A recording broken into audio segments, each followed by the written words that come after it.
l'ai envoyé par mail, mais voilà. Avant d'arriver au rapport d'activité lui-même, je voudrais quand même dire un mot sur la situation, le contexte global que nous connaissons. Hier, c'était une journée électorale qui, de mon point de vue, reflète une situation grave. Certes, le scénario des deux seuls joueurs RN et En Marche a du plomb dans l'aile, mais pour quelle alternative? Près de 70% d'abstention, quand même, c'est une situation qu'on avait jusqu'ici jamais connue et qui pose des soucis sur l'adhésion de la population. La période de confinement n'a pas aidé car elle a amené chez beaucoup le repliement sur soi.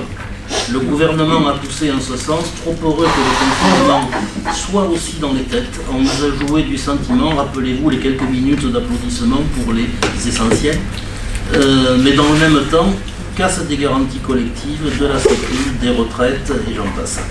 Surtout éviter que les débats ne portent sur les responsabilités collectives des orientations gouvernementales. Exemple récent, le débat qui est en train de s'ouvrir sur l'allocation handicapée. On commence de vouloir nous faire s'écharper sur le seuil des 1000 €, c'est quand même d'allocation, c'est quand même le seuil de pauvreté. Hein. La question de savoir s'il faut annuler l'allocation pour ceux qui sont mariés, quand on n'est plus handicapé quand on est en couple. Enfin, bon, on est sur des débats absolument ubuesques. Mais n'abordons pas les profits exceptionnels engrangés par les plus riches. Le débat a porté sur les masques, mais surtout n'évoquons pas l'hypothèse pourtant légale d'annuler les brevets pour assurer la vaccination à tous. Les médias se mettent en rang pour servir cette orientation. Je suis scandalisé par le manque de professionnalisme des opérateurs télé, j'appelle ça comme ça parce qu'on ne peut pas appeler ça des journalistes. Le projet politique du pouvoir, c'est encore plus d'individualisation, de personnalisation, c'est la désignation de coupables faciles, l'étranger, l'assisté. Ainsi, le social, le collectif,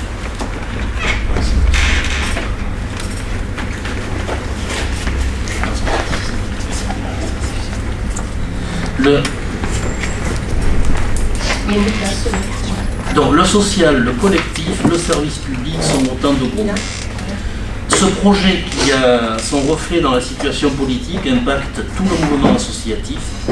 Dans notre domaine qui est la défense des consommateurs et usagers, c'est faire acte de résistance quand, au-delà de défendre les familles, nous tentons d'organiser des actions collectives ou encore quand nous développons des débats pour clarifier les responsabilités. C'est notre contribution à la recherche d'un projet collectif politique de progrès.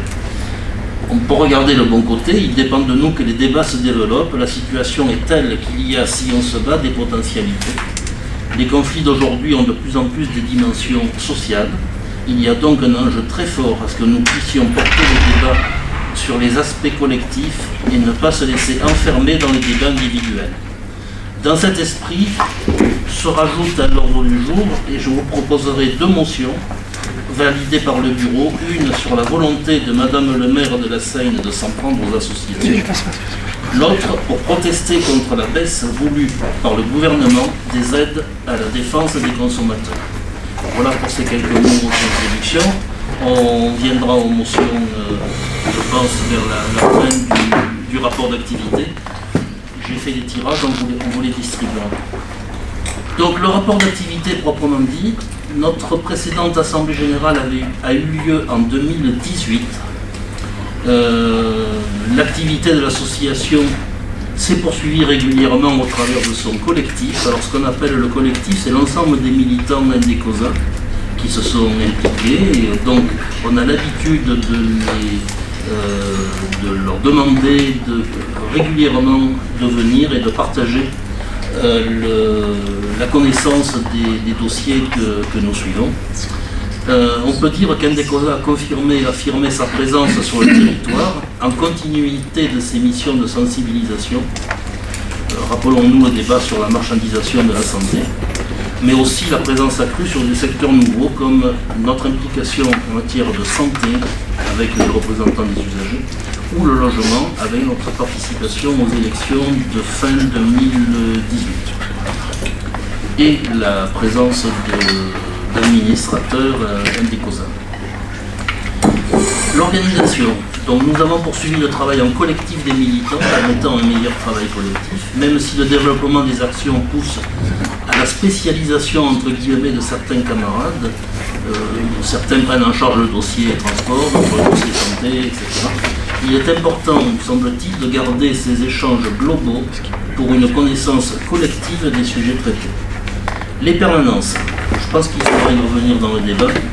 Nous avons 5 permanences, mais 3 ont une activité régulière. Malgré une distribution de tracts d'information grand public, relativement peu de personnes viennent nous consulter. Alors, sans parler même évidemment de la période du Covid, mais c'est un problème de portée générale. Les chiffres de l'UFC par exemple, comme d'autres associations, montrent le même phénomène de diminution des demandes de renseignements dans les permanences. Il convient de rappeler sans cesse dans les syndicats, dans les UL, la complémentarité de l'association Indecosa avec les actions syndicales. L'année 2020 se termine par une ouverture d'une permanence supplémentaire que vient d'évoquer Annie, à la Seine, dans la Cité Verte, notamment tournée sur les questions des locataires. Notre implication aux côtés des locataires ancre Indecosa vraiment sur un territoire. Au-delà de ça, il est intéressant de faire un tour d'horizon des problématiques auxquelles nous avons pu nous intéresser et suivre. Le dossier de l'eau, rappelons-nous que fin 2017, la ville de la Seine a tourné le dos à la gestion municipale. Nous avons continué de suivre ce problème au niveau de tout l'angle de la métropole, demandant la poursuite en régie dans les communes qui le souhaitaient. Le dossier alimentation, qui est un des dossiers que nous suivons, je ne reviens pas sur la journée d'information et débat qu'on avait organisée, mais nous avons proposé à l'Union locale de Draguignan de l'accompagner pour la réalisation d'une initiative similaire à celle réalisée sur la Seine avec une AMAP en 2016. Un contact est en cours avec une AMAP de ce territoire. Le dossier de la santé, la présence de représentants Indecosa comme représentants des usagers dans les établissements de santé a progressé. A noter que cette progression s'est faite essentiellement sur l'union locale de Saint-Raphaël, démontrant au passage que c'est possible qu'en organisation se mobilise un minimum et que cela peut se faire sans entrave pour l'activité syndicale. Cette période a aussi été marquée par l'organisation d'une journée de débat sur la marchandisation de la santé. Nous avons ainsi rempli notre rôle de sensibilisation sur les thématiques de consommation importantes des messages forts. Un an avant la pandémie, le débat portait déjà sur la question des produits de première nécessité, sur la question de la maîtrise de leur production. Et déjà, le syndicaliste qui était présent de Sanofi, mais pas que lui, nous commencions de parler de relocalisation de la production pour une maîtrise des produits nécessaires à la santé. Le dossier des transports, nous avons poursuivi notre travail commun avec les associations de la métropole de Toulon sur la nécessité de transport en site propre, notamment le tramway. Nous sommes intervenus sous forme de mémoire en soutien aux procédures menées par Toulon Var Déplacement, l'association, et l'association Collectif Tramway, dont par ailleurs nous sommes adhérents. Nous avons participé à l'initiative de l'UD et des UL sur la gratuité des transports, un débat qui devra sans doute se poursuivre. Enfin, le collectif Indecosa a validé un document de référence exposant la position de l'organisation dans les débats autour des problématiques de déplacement. Ce document a été transmis à l'UD, continuera d'être l'objet d'échanges avec des associations. Nous sommes invités ce samedi à l'Assemblée générale du collectif Tramway, donc ce sera un des moments où on pourra porter à connaissance notre démarche. Le dossier logement, donc une implication forte dans cette problématique. Le logement est un poste important dans les budgets des familles. Le logement social est aussi le révélateur de bien des problèmes de la société: sécurité, mal logement, insuffisance de pouvoir d'achat. Les quartiers concernés sont bien souvent ceux où ont été concentrés les problèmes. De plus, il faut bien dire que l'attitude de certains bailleurs est carrément irrespectueuse des droits des locataires. Je pense qu'on pourra y revenir dans diverses interventions dans le débat. Fin 2018, le travail avec les unions locales a permis de présenter des listes d'Indecosa sur Toulon, en lien avec le DAL Toulon, ici présent, et la Seine. La préparation de ces élections a été conduite dans le souci de concerter le maximum d'amicales et associations dans les quartiers.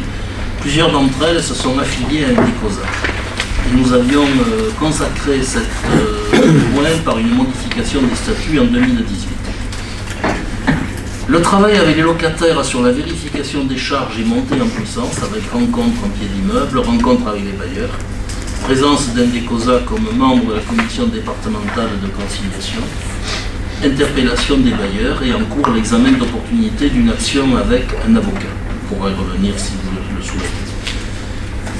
Dans ce travail, nous avons placé Indecosa comme un partenaire qui compte dans les débats avec la Fondation Abbé Pierre, qui nous a invités dans ses conférences de presse, ainsi que le DAL d'ailleurs, sur les débats sur la loi SRU, sur la question du besoin en logements sociaux, d'un département qui se